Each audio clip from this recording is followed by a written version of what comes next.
Disney Speedstorm Season 10 featuring Tim Burton's The Nightmare Before Christmas was a lot of fun, however it definitely had some issues as well. I'm going to let you know all the good, all the bad, and even the ugly for Disney Speedstorm Season 10 with my in-depth review. First things first, what is Disney Speedstorm?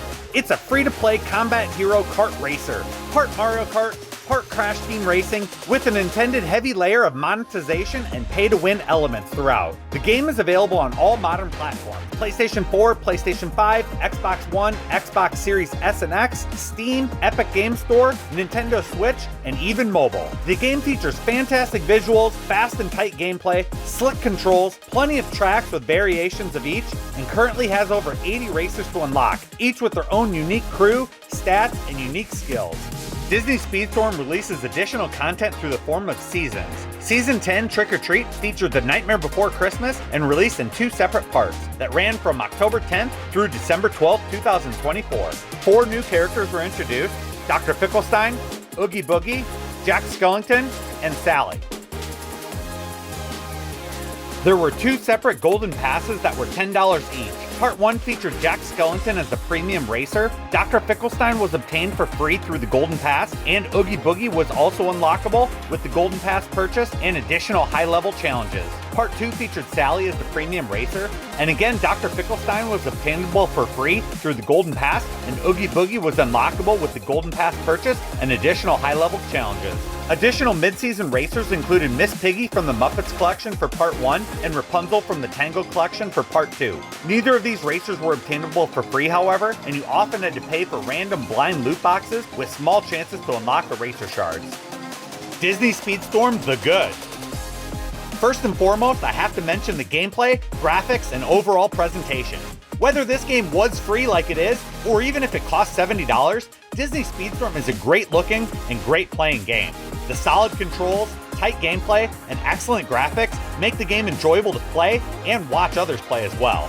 The player has a lot of control over the drifting, sliding, and boosting, which can make the gameplay feel fast and exciting. There are tricks to perform on jumps, along with plenty of power-ups, or referred to as skills in the game, to use to aid yourself or damage your opponents. In typical fashion, you can toss some items in front of you or behind you, but a fun wrinkle for some weapons allow you to charge them up by holding down a button and then unleash a third variation of that item or skill. A fun callback to games like Mario Kart Double Dash on the Nintendo GameCube include each racer having their own unique skills that they can unleash throughout the race, with a fun racer graphic that pops up in the corner when you unleash some of those skills. There's 2 to 3 different unique skills per racer when you factor in the normal, passive, and charged skills.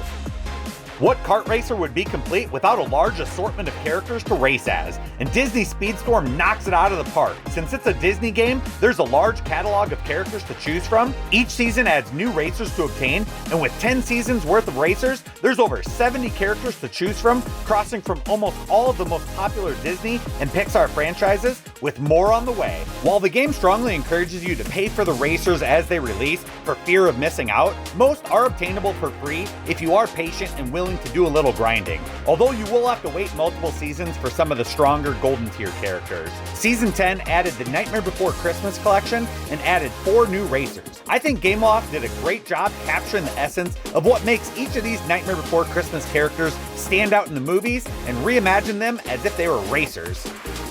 Each racer has a unique, splashy unlock scene, which adds to the excitement of unlocking the new racer and adds to the charm of having that character on your roster. Although I'm sure there are some underlining reasons as well to keep people wanting to see them all.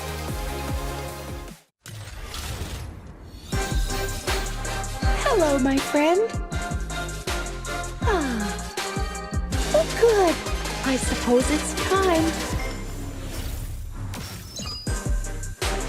Dr. Fickelstein is a trickster racer whose unique skills focus on ideas that he generates while racing. These can stun nearby opponents, make himself invulnerable, add lightning aura, and even gain a major speed boost depending on using the normal or charged special. Dr. Fickelstein was obtainable for free during both Part 1 and Part 2 of Season 10. In my opinion, he is a solid racer if you take the time to learn how stacking his ideas can be beneficial. I would still rank him 4th out of the Nightmare Before Christmas collection, however, because he is a lesser known character than the others, and also his unique ability can feel a little random if you're focusing on all the other action.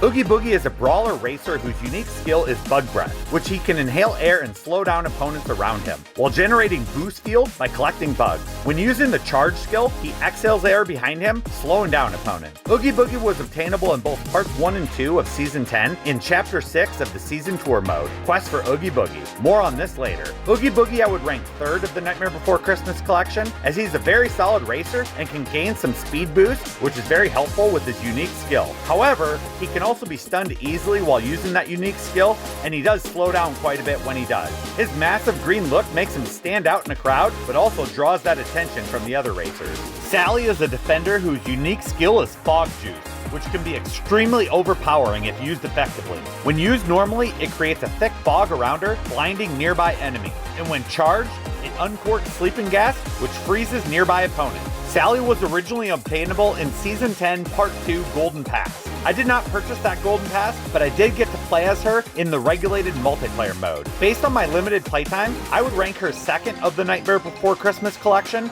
as her unique skills seem to be quite effective if I could catch up to my opponents. One issue I did run into was that I often finished 2nd if there was a skilled speedster in the race, as I felt like it was difficult to catch up to them. But if I was in the lead, Sally could dominate. Jack Skellington is a speedster racer whose unique skill is Ghoulish Gifts. Jack tosses gifts in front of him like landmines, scaring his opponents and granting himself invulnerable with each effective scare. The charge skill has Jack tossing those gifts behind him instead. Jack Skellington was originally obtainable in Season 10, Part 1, Golden Pass, which I purchased for $9.99. I have Jack ranked 1st overall for the Nightmare Before Christmas collection, not only because he's an iconic character and a great racer, but he has a lot of speed and his unique special grants him invulnerability. Before being nerfed, this skill was broken, as it dropped gifts directly onto the opponent racers, instantly causing invulnerability for Jack. Even after being nerfed, it still can be quite effective, especially adding to Jack's speed on top of it. Another must-have for kart racers is a quality assortment of tracks to race on. Disney Speedstorm featured 18 unique tracks during Season 10, with a new season-themed track added each season. The tracks are heavily inspired by Disney and Pixar movies that they're based off of, and have anywhere from 4 to 9 different layout variations, with their own shortcuts, mirror mode, and more, totaling over 100 unique track variations. There are 6 variations for the Nightmare Festival, which is the Nightmare Before Christmas track, which was first introduced in Season 10. This will make a great story one day.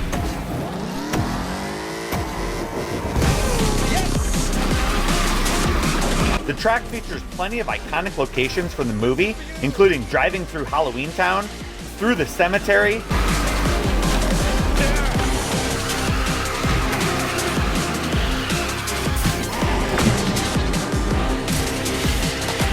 going into Oogie Boogie's lair, filled with skeletons and cages, spider webs, and even buzzsaw hazards in some of the modes.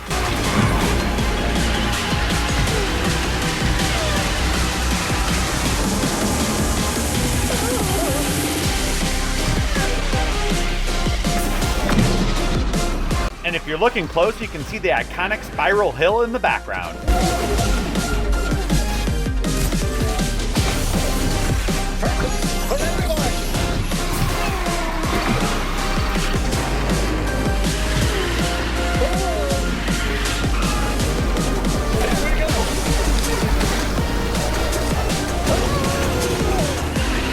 And to top it off, Christmas Town is also represented in most of the track variations.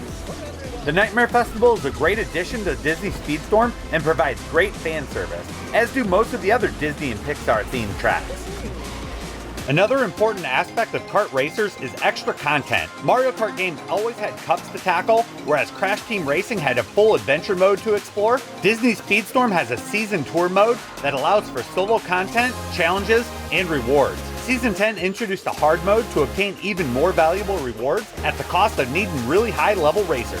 The season tour mode, titled Trick or Treat, on Season 10 featured 6 chapters for each part. These slowly unlocked over the course of 30 days. Overall, these were fun additions as they allowed you to try out some of the Season 10 characters, complete challenges, unlock rewards, and even level up your Golden Pass in the process. I'll discuss the extra chapter a little bit later. The world map not only features the season tour, but also starter circuit challenges and additional tournaments, which are similar to Mario Kart Cups, which are from previous seasons, in case you missed any of them. If you have the racers unlocked, you can participate. There are also golden passes for each if you're into that, and even more tournaments unlocked with each season.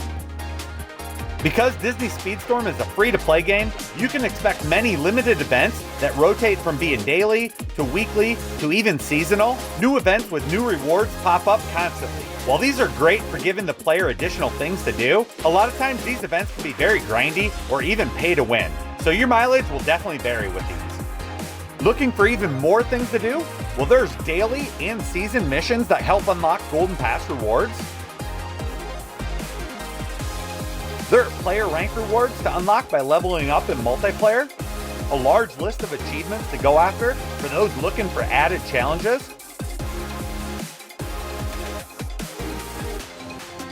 and a free daily special to claim, which I was able to claim a free Oogie Boogie shard, even though I do not have them currently unlocked. Let's take a chance.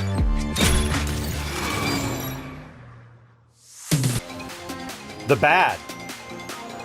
The Golden Pass is only $9.99, and on the surface, seems like a fair price for a free-to-play game. After all, Gameloft does need to make their money somehow. There are a couple reasons though why I feel the Golden Passes are a bad thing. First, there is no in-game currency currently available to purchase the Golden Passes with, so every month you need to shell out another $9.99 just to stay current with the season, meaning you're talking $120 per year just to get the 12 Golden Passes that year, which equates to 12 characters and various lesser rewards. So that's a lot of money with no in-game way to supplement that with, like games such as Fortnite, where you can spend 1,000 V-Bucks for a battle pass that typically lasts you up to 3 months, unlike this game which it only lasts for 1 month, and by playing the game, you level up the battle pass and you earn up to 1,500 V-Bucks for the purchase of the next season's battle pass for free. And while Fortnite has its own issues with greed, Disney Speedstorm lack of a Golden Pass in-game currency ranks high on the list and is definitely a negative for the player base. The other negative for the Golden Pass, in my opinion, is the additional rewards. Not a lot of quality ones outside of the featured racer, upgrade tokens, and golden crew shard. Plus, with the seasons broken into 2 and sometimes 3 parts, a lot of these rewards double or even triple up over the course of all the Golden Passes, which is lazy in my opinion. I'm not telling you not to get the Golden Pass. If there's a character you really want, such as Jack Skellington, it's a fine way to obtain him, along with the additional rewards. Just know that if you want all of the Golden Passes, you're going to be paying a premium, way more than the current $70 retail price for a game. Trick or treat! I vow to do my very best. Oh, what fun this will be! Another negative is the purple upgrade currency, used to level up your racer. It is unnecessary, especially considering that racer shards are typically hard to come by. So why make an additional layer of currency needed to properly level up your racer? Well, greed of course. This way Gameloft can increase the amount of upgrade currency needed as the levels go higher. And while the player may finally reach the desired number of racer shards to either unlock the racer or level them up, they may be short on the upgrade currency, thus enticing the player to drop some additional cash on a bundle quick to finally upgrade that racer that they finally have enough racer shards for. I know this is a common practice for free-to-play games, but I think it's a garbage practice. Now finally back to the season tour mode and the extra chapter.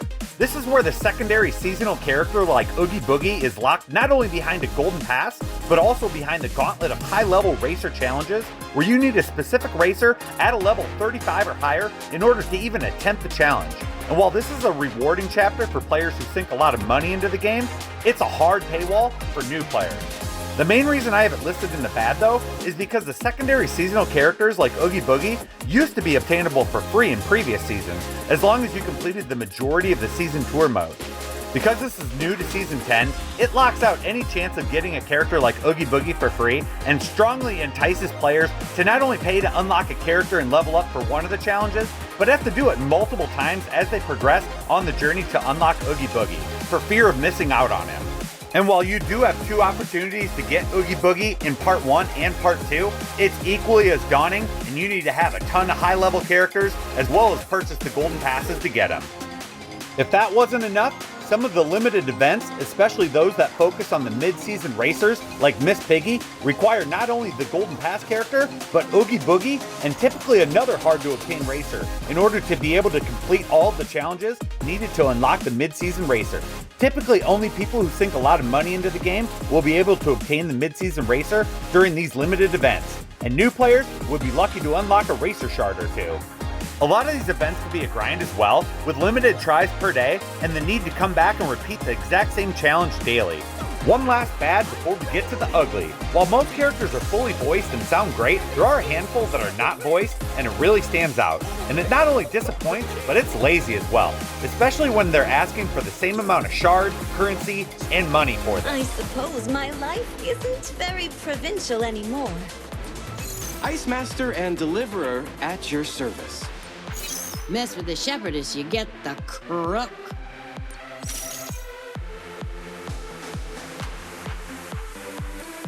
The seas are mine. This is gonna be so much fun!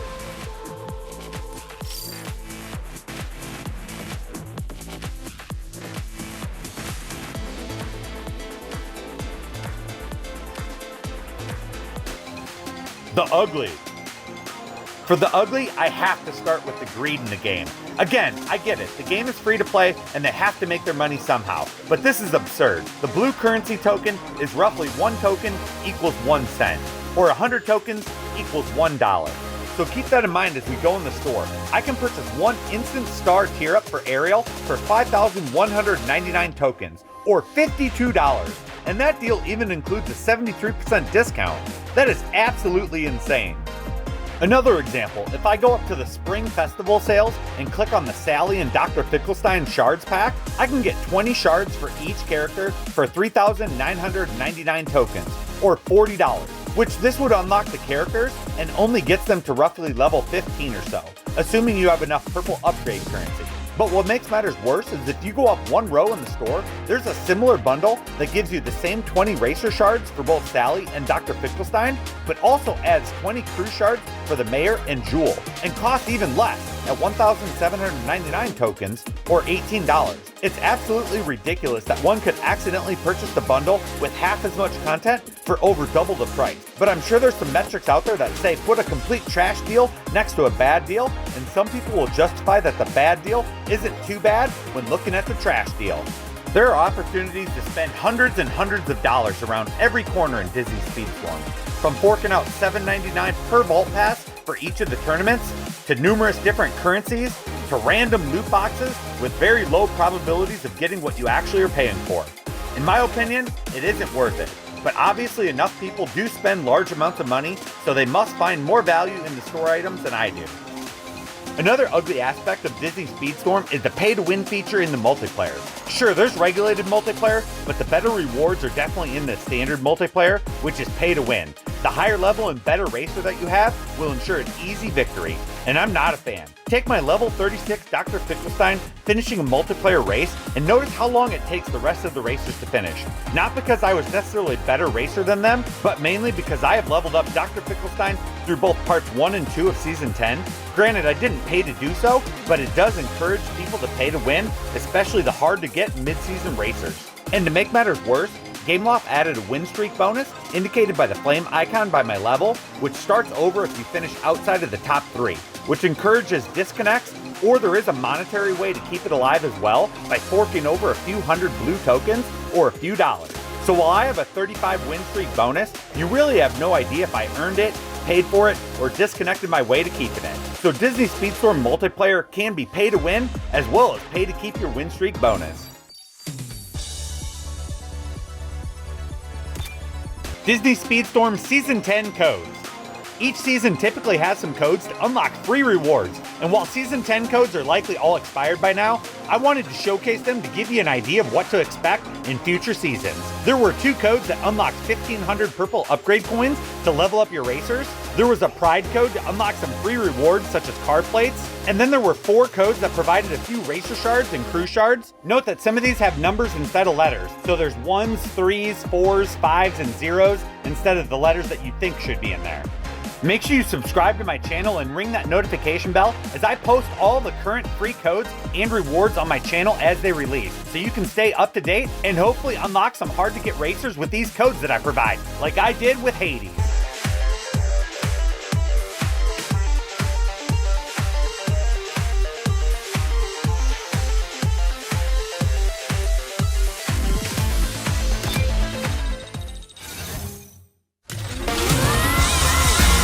How's sentimental? Woohoo! I win, you cheer, we all go home happy. What do you say?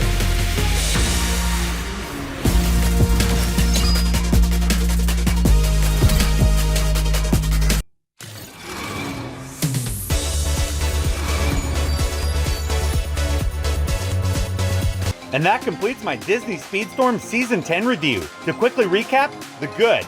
Gameplay, graphics, presentation, unique racer skills, massive racer roster, fan service, track variety, and plenty of extra single-player content.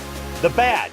Golden Pass shortcomings, unnecessary currencies, excessive grind and paywalls, and voiceless racers. And the ugly.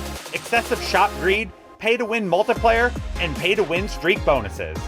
Overall, I put over 200 hours into the game, and I've had a great time with it. I've bought only 2 golden passes, so I've only spent $20 total, and currently have 56 of the 82 racers unlocked. If you're patient and don't need to have the latest and greatest racers immediately, I think Disney Speedstorm is a quality free-to-play game. However, if you have a fear of missing out and have a tendency to spend a lot of money on loot boxes only to regret it later, I'd definitely stay away from Disney Speedstorm. On the other hand, if you're the type of gamer that's fine sinking a ton of money into a free-to-play game to collect everything the game has to offer and gain an advantage over the competition, then Disney Speedstorm's calling your name. Because I can handle the greedy, paywall portions of the game, I rate the game 8.5 out of 10. But the game is definitely less friendly to newer players now than it was when I first started back in Season 5, so keep that in mind. Here's a tease of upcoming seasons and content coming to Disney Speedstorm. I have a Disney Speedstorm playlist on my channel, as well as a free codes playlist, so make sure you subscribe to Endgame Arcade, ring that notification bell so you can stay up to date with all my latest videos. Leave a comment down below. Let me know what you thought of this review, and let me know your thoughts on the upcoming Disney Speedstorm seasons. I appreciate all of your support, and remember, we're in the endgame now.